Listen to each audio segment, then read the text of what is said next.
enimpolo amby zato ariary ny fiakarana amin'ny lasantsy, roapolo amby zato ariary ny gazole, tsy nisy fiakarana kosa ny vidin'ny pétrole.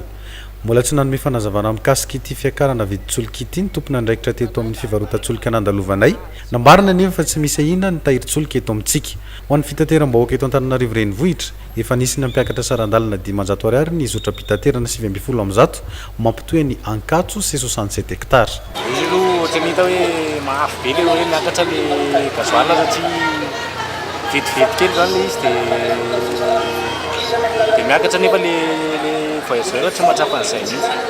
Fa ny anazy zany tsy mieritreritra le gasoil izy fa ny anazy tsomany any nefa aminay le izy mangidy mihitsy le hoe miakatra le gasoil. Efa nampiakatra aloha zay efa 500 ny anay zao le raha ohatra hoe avy any Ankatso izy makany 67 de efa 500 ny anay. De raha ohatra hoe eo anosy zany ny anay farany 700 de makany zany tonga de 500.